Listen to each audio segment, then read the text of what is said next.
What is up, family? We have another Patreon request. We got a guy staring at me. He's starting to make me feel a little uncomfortable. Relax there, buddy. Is English just badly pronounced French?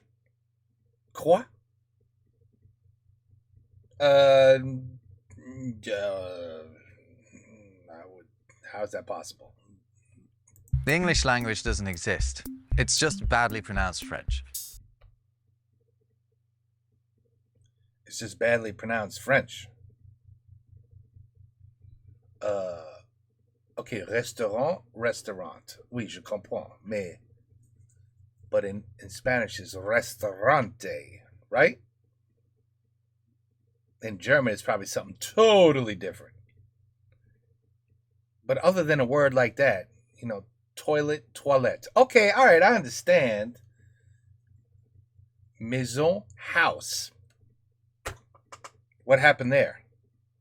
You know what I'm saying? Well, anyway. Those aren't my words. They're supposedly the words of this 20th century French statesman. And they're the name of a book by this French linguistics professor who thinks the English-speaking world should be grateful to France. C'est grâce au français que l'anglais est international. Merci.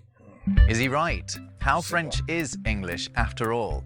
Let's find out. Yes. In another Rob Words. Rob Words.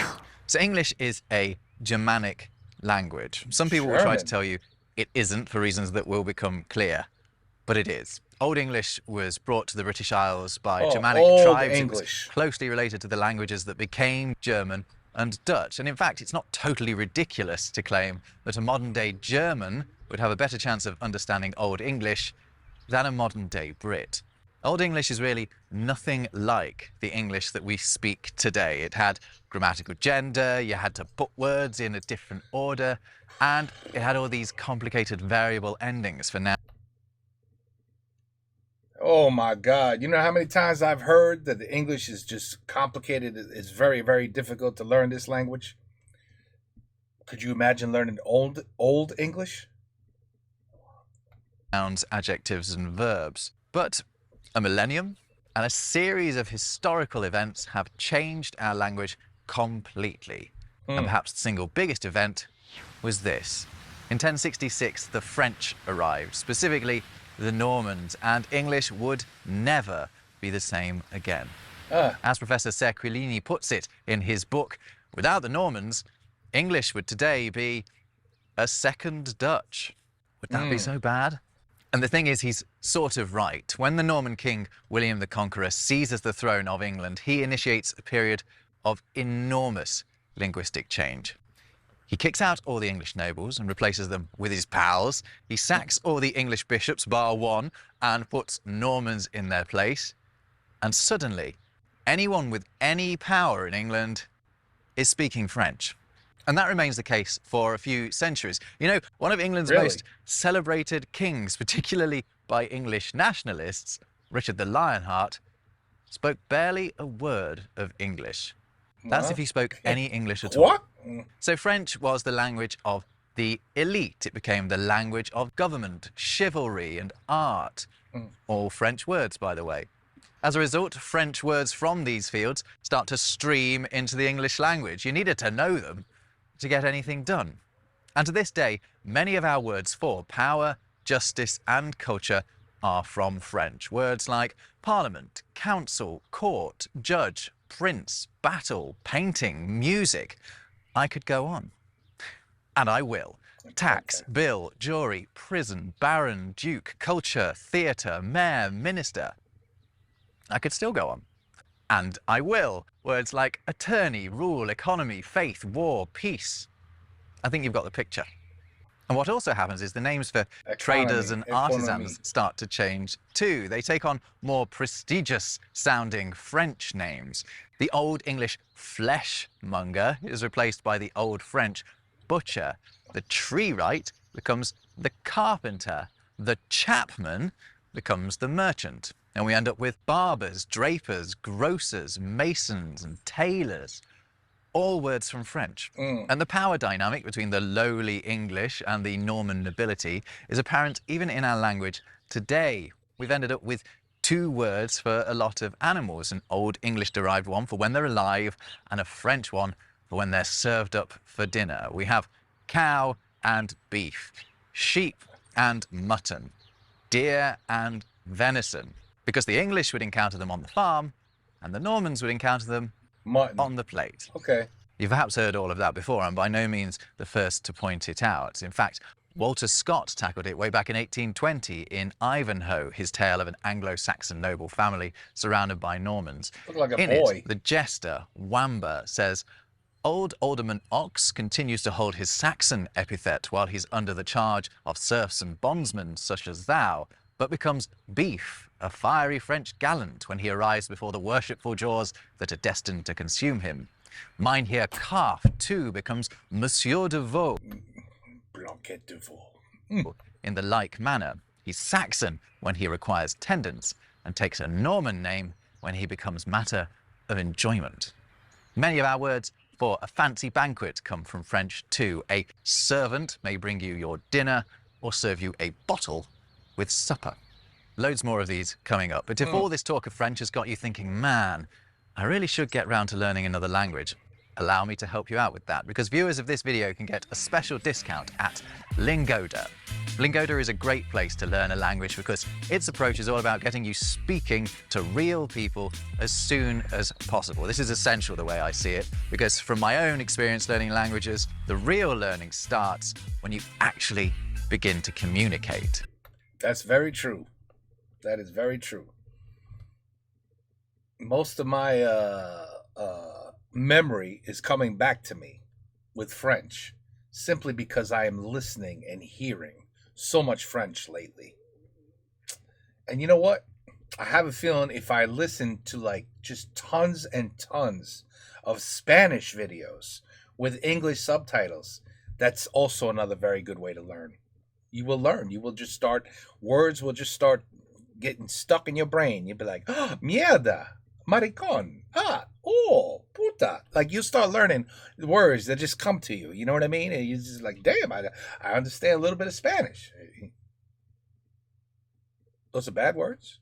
Oh, I thought those were good words. Well, anyway. And Lingoda makes that so simple. You can easily find a group or private lesson that... Okay, yeah.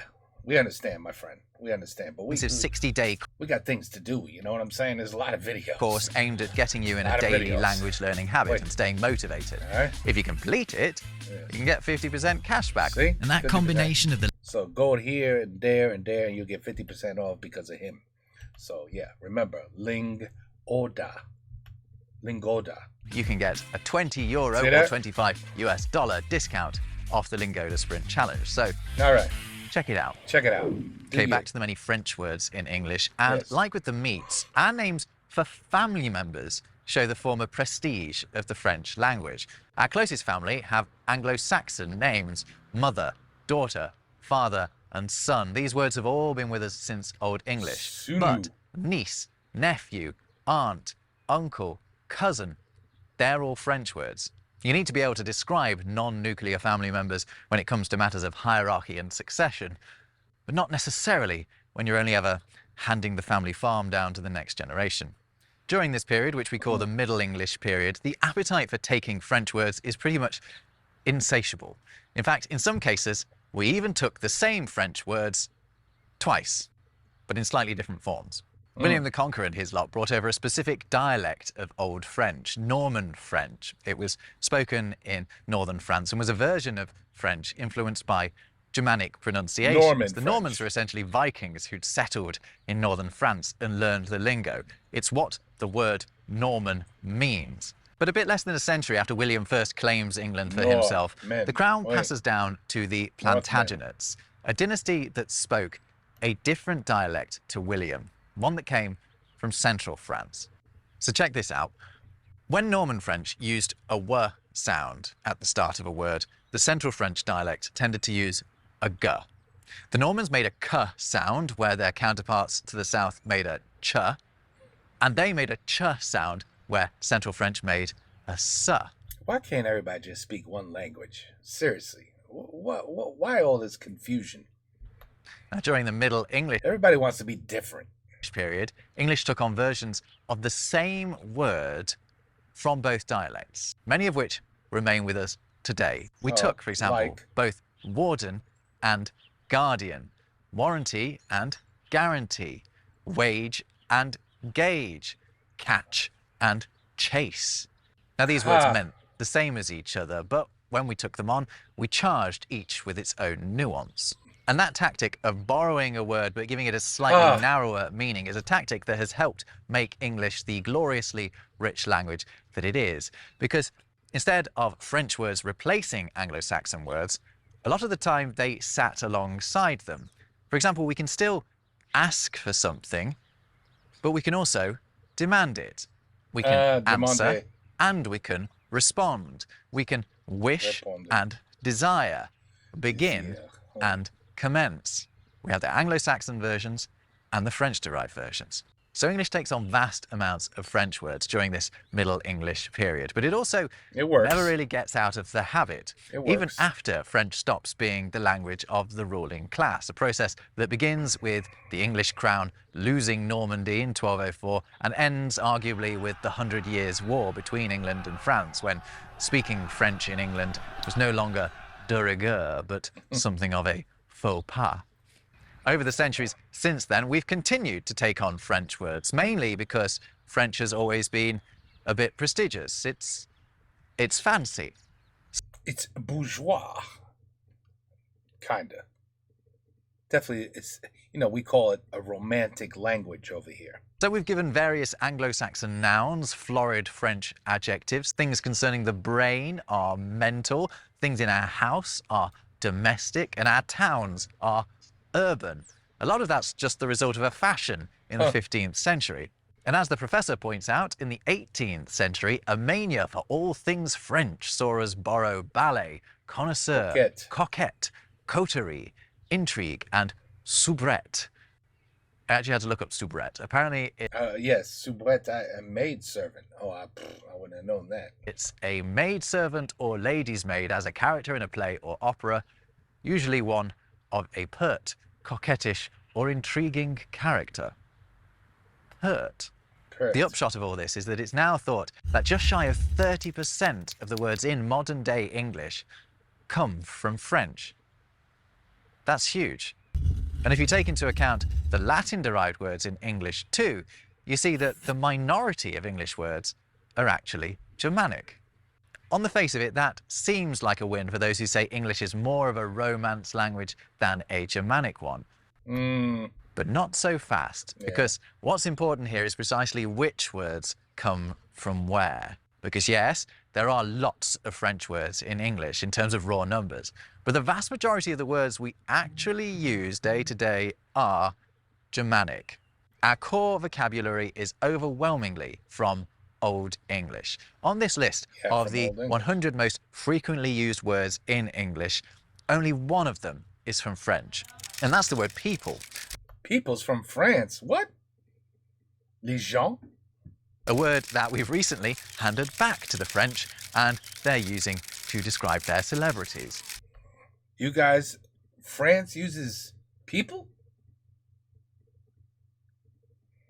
Actually, it's funny how French has started re-borrowing words that it gave to English in the first place. It's one of the big themes of Professor Sequilini's book. La plupart des anglicismes que nous empruntons en ce moment sont en fait de vieux mots français.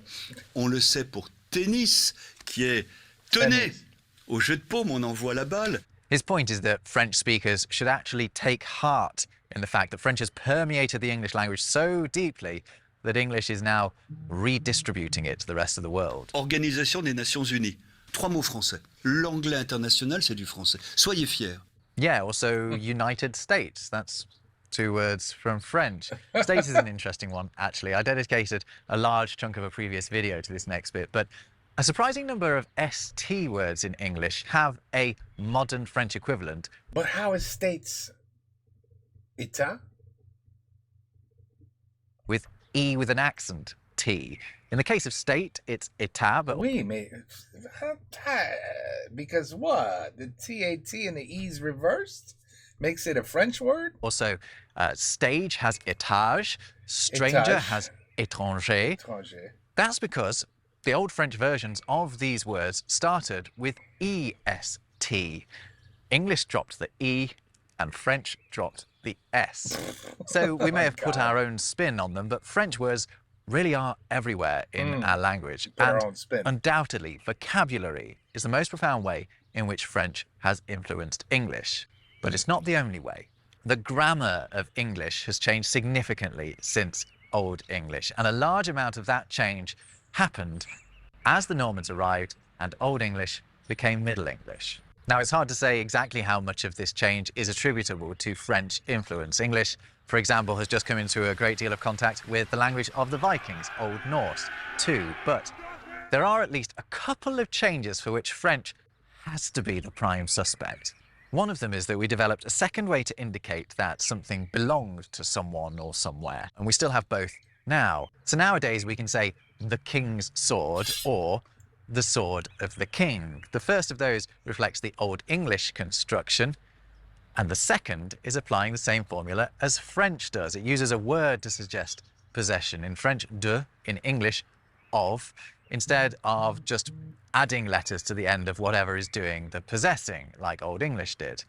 In Middle English, it also becomes possible to put an adjective after a noun, although it's not something we do that often these days. But we can still say, for example, move to pastures new instead of new pastures, or we can speak of time immemorial. This is a French construction that we also see in a lot of job titles like Attorney General, Procurator Fiscal, Notary Public, or when we speak of an heir apparent. And could it even be that the French changed the way we pronounce the words we already had? Almost certainly, yes, because during the Middle English period, H's start dropping like flies to an horrible extent, especially To an horrible extent. at the start of words. In Old English, the words for lord and lady both began with an H. We also see H dropping Lord and lady. that's started more with an familiar to us H. now, i.e. H is being dropped before vowels. But far from it being something that was seen as a sign of a lack of education back then, as it occasionally is now, it was probably seen as the opposite. Because who's terrible at H's? I would like to buy a hamburger. To drop your H's was to sound more French and therefore more prestigious. This might even explain why H dropping is even now more prevalent in areas that were historically of administrative and commercial significance, like London and the southeast of England. Because in areas that would have had much less French influence, people are less likely to drop their H's. Think about how some people in Scotland will say what or where. They're emphasizing the H's, if anything. And a remnant of this idea that dropping your H's like a French speaker is prestigious is the fact some people still insist on saying an hotel or an historic, effectively treating the H like it isn't there. I think perhaps some people think an historic. Who speaks like that? Come on, who actually says that? Is more poetic. Which brings me on to another profound change that the French are very likely responsible for. Good food in the world. Let me show you something. This is Caedmon's hymn. That's not written food. sometime in the 7th century. Oh, It's one of the earliest, if not the earliest, attested examples of an Old English poem. The key characteristic of this, and indeed all Germanic poetry from the time, is it contains amazing amounts of alliteration. It repeats the sounds at the starts of words over and over. Let's just have a listen to this marvellous reading by Kara Schallenberg. Note the alliteration, but also just see if you spot something else too. Nu Schulan Herian, hair von riches word, mehr to the smechte and his mud ye thank. Yeah, I'm noticing that I would never understand that language. That's what I noticed. Werk wulder vader, swa he I heard father there. wundere gewees. What? Werk wulder vader, swa he wundere gewees. Age richten or unstelde. What? So hopefully you heard the alliteration there. Yeah, I heard that I was illiterate and couldn't understand it. But did you also notice something else? It didn't rhyme. No, it definitely No. didn't rhyme. Poetry doesn't have to rhyme, but in Old English, it never did. It was all about the alliteration. Oh. Poetry in English only starts to rhyme after the French turn up. I couldn't even understand what she said, and you wanted me to figure out if it was rhyming? French poetry was known for course its it wasn't rhymes rhyming. at the end of lines, and that becomes the fashion in England too. Without doubt, the best-known writer of the Middle English period is Geoffrey Chaucer, and look at this. He ends every line with a lovely little rhyme. See? And Chaucer was well-versed, so to speak, in French. Chaucer travaille dans les douanes à Londres, il travaille en français. Yeah, and in the Canterbury Tales, he's using a rhyming technique taken from across the English Channel. So our poetry, our grammar, our vocabulary, and the way we speak. The people of France can indeed claim a part in shaping English into the language it's become. C'est grâce au français que l'anglais est international. Well, But where did the word fuck come from? That's a very important word in English. Very important word. Where did that come from? Did that come from France? Fuck? Fuck? No. Fuck? Fuck toi? No. maybe. So I don't know. Colonialism, Hollywood, and the internet might also have played their part, though, right? Nevertheless, it seems to me that the sheer number of borrowed words in our language 39%. means we That's a lot. 1.5 billion English speakers around the world are at least some of the time just speaking badly pronounced French. Yeah, If you've enjoyed this video, I think you should watch this one next. And if you can read French, check out the professor's book. It's actually really great. I've got a totally free newsletter about word facts and language fun in English. You should sign up to that. And I'll see you in the next thing.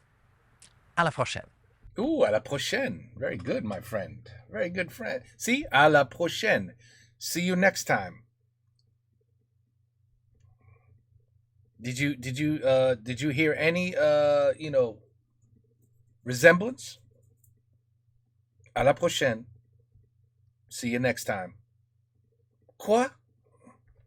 Anyway, yeah, I mean, there are definitely words that sound, the same. Also, you could say the same about French and Spanish, French and Italian, even more Italian, I think, than Spanish. There are words that if you could understand French, you might get away with saying, are you trying to say, and the Italian to be like, yeah, si. And you'd be like, aha, okay, got that word. Thanks to France, thanks to French. And I don't know if there are any others, Latin plays a lot in our language, I thought.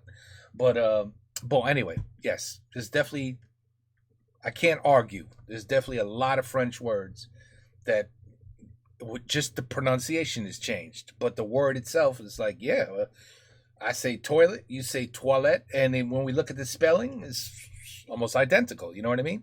So I can't argue. And because my mom speaks French, and English and Spanish and a little bit of Russian, a little bit of Chinese, Catalan, what else she speak? I think she knows a little bit of there's another language in there that I think she knows a little bit. Well, anyway, it doesn't matter. When you know Spanish, you can get away with I don't know how many countries, not just Spain. So she knows all that too. But yeah, so she would know mostly out of everybody probably. How many languages and words are similar, and their regions and where they came from. She could probably make a video like this explaining it. The woman's amazing when it comes to languages. Whew, amazing, incredible. She worked at the United Nations, so you better know more than one language if you work at the United Nations. All right. Anyway, English is just badly pronounced French, or maybe French is badly pronounced English. No, I know you guys have been around a little longer than the United States. Je comprends. Take care. Peace out. Have a good night.